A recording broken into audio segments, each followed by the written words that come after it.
కాంగ్రెస్ ప్రభుత్వం అధికారంలోకి వచ్చిన తర్వాత పాలమూరులో భూ బకాసురుల భాగోతం ఒక్కొక్కటిగా బయటికి వస్తుంది. పాలమూరులోని నూతన కలెక్టరేట్ ఆపోజిట్లో ఉన్న నేతాజీ ట్రేడర్స్లో కొందరు బాధితులు అక్కడ ప్లాట్ తీసుకోగా వాళ్ళు మళ్ళీ ఆ ప్లాట్లని అమ్మడానికి పోగా ఇది ఆల్రెడీ రిజిస్ట్రేషన్ అయింది, మళ్ళీ రిజిస్ట్రేషన్ అని చెప్పి వాళ్ళకి అధికారులు తెలియజేయక వీళ్ళు లబోదిబోం అంటున్నారు. అయితే ఇదేంటని చెప్పి ఎవరైతే ప్లాట్లు అమ్మినరో బీఆర్ఎస్ సంబంధించిన ఒక కౌన్సిలర్ తనకు ఫోన్ చేయగా తానుండి అది నేను చూసుకోలేదని, లేకపోతే నేను దాని డబ్బులు ఇస్తాను రా అని చెప్పి గత సంవత్సరం నుండి వాళ్ళని తిప్పుకుంటున్నారని, వాళ్ళు ఇంకొక పర్సన్ అయితే ఆయన కూడా అంటే బాధితులు మన దగ్గర ఉన్నారు, వాళ్ళు ఏంటంటే ల్యాండ్ కూడా వాళ్ళు ఉన్నప్పటికీ మీకు ల్యాండ్ లేదు, మీరు ఎవరికి ఎప్పుడో చెప్పుకోండి అని వాళ్ళని భయభ్రాంతులకు గురి చేస్తున్నారని వాళ్ళు ఆవేదన వ్యక్తం చేస్తున్నారు. మేము చాలా middle class, below middle class people, మేము ఏదో అక్కడ ప్లాట్లు కానీ ఏదైనా ఉంటే అక్కడ వాళ్ళు మాకు ఈ విధంగా మోసం జరిగిందని ఒక చాలా కాలం తర్వాత మాకు తెలిసింది. మేము మళ్ళీ భూమి అమ్మడానికి పోతే మాకు తెలిసింది అని వాళ్ళు ఇప్పుడు ఆవేదన వ్యక్తం చేస్తున్నారు. అయితే మనతో బాధితులు ఉన్నారు,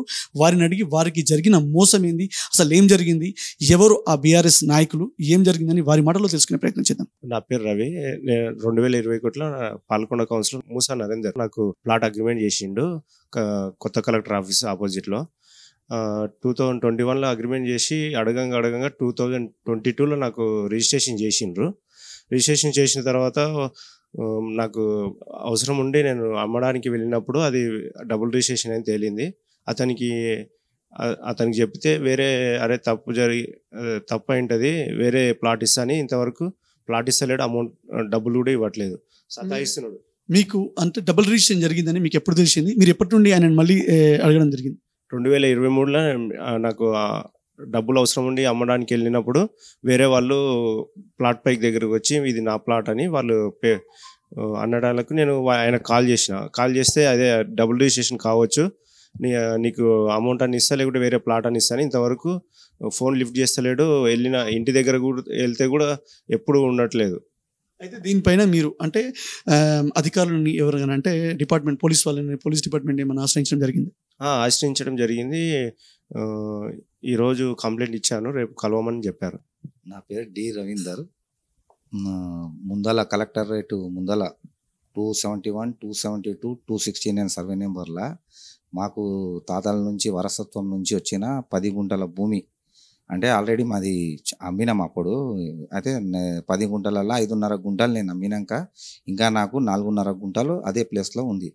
దీనికి 4.5 గుంటలు ఉన్న ప్లేస్లో వచ్చి ఈ మన పాల్కొండ కౌన్సిలర్ మూసా నరేందరు ఈయన వచ్చి ఇబ్బంది పెట్టుకుంటా నాది ఆ ప్లాటు నాది అని ఒక 3 years నుంచి నన్ను చాలా టార్చర్ పెడుతున్నాడు, చాలా అది చేస్తుండు. నీ ప్లాటు లేదు ఏం లేదంటే నాది 1వ నెంబర్ ప్లాట్ ఉంది అంటుండు. 1వ నెంబర్ ప్లాటు ఆయన డాక్యుమెంట్ ఇది, ఆయన డాక్యుమెంట్ ఇది 1వ నెంబర్ ప్లాట్ అంటుండు. 1వ నెంబర్ ప్లాటు ఎప్పుడో పోయింది, అది రోడ్ కటింగ్లో వెళ్ళిపోయింది. తర్వాత ఆయన ఏం చేసిండు, షేక్ మహబూబ్ బాషా అనే వ్యక్తితోన ఆయన తీసుకున్న 34 గంటల 98లో ఉన్న డాక్యుమెంట్ను ఆయన ఇప్పుడు మొన్న ఒక 2024లో 2వ నెలలో రిజిస్ట్రేషన్ చేసుకొని వచ్చిండు. 34 గంటల తర్వాత ఎవరైనా రిజిస్ట్రేషన్ చేస్తారా? 34 గంటల మళ్ళీ దానికి అడ్రస్ ఏం పెట్టిండు, కేరళ అడ్రస్ పెట్టిండు. ఏమన్నా అడిగితే ఇప్పుడు కేరళ అడ్రస్ మనం ఎట్లా పోతాం, ఎట్లా చేస్తాము? ఇట్లా ఆడ ఉన్న పాత ప్లాట్లైనా వెంచర్ అయినా చేసుకున్న ఈ చంద్రమౌళీశ్వర్, తల్లాం శ్రీరాములు వీళ్ళు దాంట్లో జీపీఏ మొత్తము చంద్రమౌళీశ్వర్ మీద ఉంది. ఈ తల్లం శ్రీరాములకు జీపీఏ గిట్ల ఇవ్వలే. మళ్ళీ ఆయనతోనికే 34 గంటల తర్వాత ఈ మూసా నరేందర్, రామకృష్ణ వీళ్ళంతా కలిసి పోయి ఒక్కొక్క ప్లాటు 2 లక్షల లెక్క తెచ్చుకొని మిగతా బాధితులకు అందరికీ 20 లక్షలకు 30 లక్షలకు అమ్మి వాళ్ళని ఇబ్బందులు చేసుకుంటా ఒక్కొక్క ప్లాటు 6 మందికి అమ్ముకుంటా చేసుకుంటా అన్ని ఆ ఎవిడెన్స్ గిట్లా నా తోనున్నాయి మొత్తం. నేను ఇక నాన్న అయితే ఇబ్బంది ఎట్లా పెడుతున్నా అట్లా పెడుతున్నా. ఇబ్బంది అయితే ఇబ్బందులు అంటే ఎలాంటి ఇబ్బందుల గురించి అంటే చూసుకుంటా నువ్వు ఆడ తిరుగుతావా చేస్తావా, ఇంకా లోపడిపోతే టౌన్లలో అప్పట్లో 3 years బ్యాక్ ఇట్లా కొట్టించిండు ఇట్లా నన్ను. అంటే ఇటువంటివి ఇట్లా చేసిండు, బయటికి నుంచి ఎట్లా వస్తావు ఇట్లా చేస్తావు మున్న ఇట్లా మాట్లాడడానికి పోతే వాడికి ఇట్లా కనబడలే, నేను తోలు చేస్తా వాడిని బొట్టు చేస్తా మొత్తం అంటున్నాడు. ఈ దాంట్లో నాకు ఏం జరిగినా ఈ మూసా నరేందరు, ఈ రామకృష్ణ వీళ్ళే బాధ్యతలు. నాకు ఏమైనా జరిగిందనుకో వీళ్ళే మెయిన్ మరి మీకు అటువంటి బెదిరింపులు వచ్చినప్పుడు ఇంతవరకు పోలీసులను ఆశ్రయించడం జరిగింది? అంటే ఇంకా ఒక 3-4 years బ్యాక్ ఇంకా ఆయన లోపల ఎన్నో అది చేస్తుండే ఇంకా నాకు ఎంతో గురి చేసి నాకు లాస్ట్లో చనిపోవాలన్నంత అది అయిపోయింది. ఎందుకంటే నేను సొంత పట్టేదారును ఇట్లా పట్టేదారు భూమే లేదంటే ఇక నేను ఎవరికి చెప్పుకోవాలి?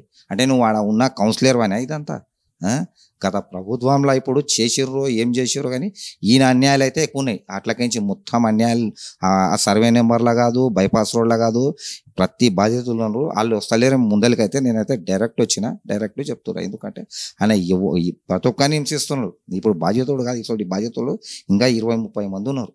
ఇక మా సొంతలు వస్తే మేము సొంత భూమి వాళ్ళని ఇట్లా వస్తే ఇట్లా ఆయన పడనిస్తలేనంటే ఇక ఈ బాధ్యతలకి ఏముంది న్యాయం? వాళ్ళకి ఎక్కడికించి ఉంది న్యాయం? ఇప్పుడు మనకంటే మనం పట్టేదారులకే అది అవుతుంటే మేము మామూలు మనుషులకి ఏం న్యాయం ఉంది? దీనిపైన మీరు అధికారులు అంటే రెవెన్యూ అధికారులని సంప్రదించడం జరిగిందా? సంప్రదించామంటే అప్పట్లో ఇక చేసినాము. అది చేసినా ఈయన అరాచకాలే ఎక్కువ ఉండే కొంచెం. ఇంకా ఆయన లోపల ఏం చేస్తున్నాడో ఆయన లోపల అన్ని నేను ఎన్నోసార్లు టచ్ అయినా చూడనా ఇట్లా నువ్వు ఆల్రెడీ ప్లాట్లన్నీ దొంగ ప్లాట్లు చేసినావు, పబ్లిక్ అమ్ముతున్నావు, వాళ్ళని హింసిస్తున్నావు, నువ్వు మళ్ళీ వచ్చి నా ప్లాట్ కాడికి వచ్చి నాది గుంటలలో ఉంది, నువ్వు వచ్చి ప్లాట్ అంటున్నావు. నేను ఆల్రెడీ 10 గుంటలు అమ్మినా, 10 గుంటలు అమ్మిన కాడ 5.5 గుంటల డాక్యుమెంట్ నాతో ఉంది. అది అమ్మిన 2015లో. మళ్ళీ పక్కకు ఉంది 4.5 గుంటలు మిలిగింది. అంటే లేదు నా ప్లాట్ ఉంది అంటాడు. ఇది లేదంటే ఇంకోటి ప్లాట్ ఉంది అంటాడు.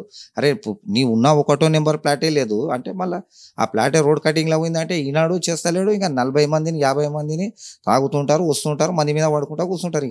ఇక ఎక్కడన్నా కొలిస్తే ఏమైనా చేస్తామా అంటే నాకు ఎట్లా ఉంటుంది? ఎక్కడన్నా తిరగాలి చేయాలంటే ఇట్లా ఒక భయం ఉంటుంది కదా.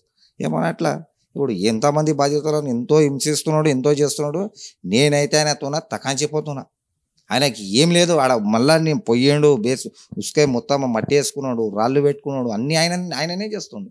మరి నీకు ఎట్లాకేం చేస్తున్నావు? నువ్వు ఆల్రెడీ అన్ని ప్లాట్లు దొంగ ప్లాట్లు చేసుకొచ్చుకున్నావు, రిజిస్ట్రేషన్ చేసినావు. బాధితులే నీ వెనక పడుతున్నారు. ఇప్పుడు వాళ్ళకి ఇప్పుడు అప్పుడు అనుకుంటా టైం ఇచ్చుకుంటా వాళ్ళని పరిశాన్ చేస్తున్నావు. ఇంకా ఎంతమందిని పరిశాన్ చేస్తావు? ఇంకా ఎన్ని చేస్తావు నువ్వు?